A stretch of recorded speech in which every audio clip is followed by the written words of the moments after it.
Hi guys, good morning. Nagbabay kami ngayon ng anak ko papunta sa ospital dahil ngayon yung schedule ko para sa follow-up check-up ko.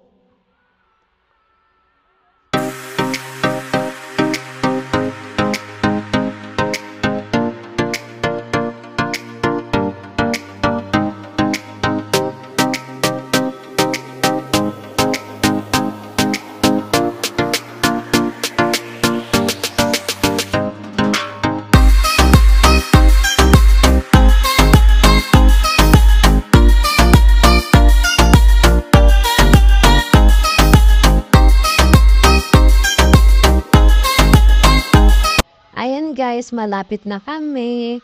Konting minuto na lang sa haba ng binaik namin at makakarating na rin kami.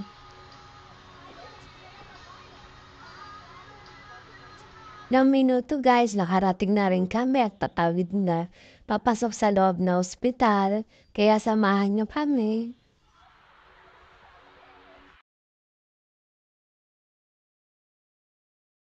Ayan guys, papasok na kami sa loob. Ito nga pala yung anak ko na sinamahan ako dito sa ospital.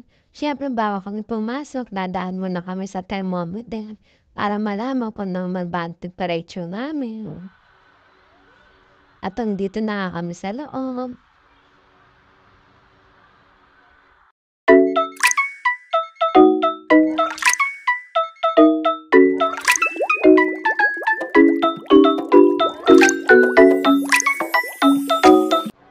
Naantay na lang namin ngayon na anak ko na tawagin ako para kuhanin ako ng dugo. Siyempre, tamang video-video muna kami para hindi kami mainip. Ganon.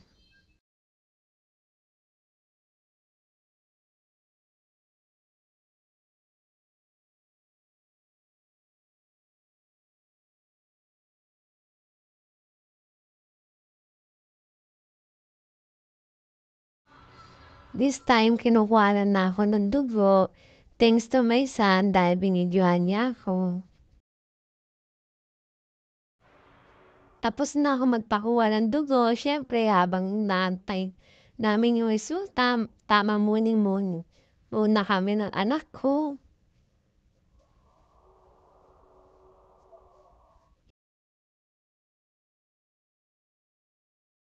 Ayan guys, finally after 2 hours tapos na rin ang check-up ko. Pauwi na rin kami pero dadaan muna kami ng butika para bumili ng gamot ko na nireseta ng doktor. Tamang bike lang ulit kami.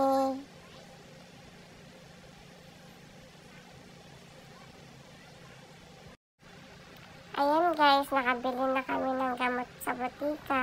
Papunta na kami ng Daiso at tayo bago umuwi. Ayun lang, thank you for watching guys. Sa next vlog ko ulit. Bye-bye!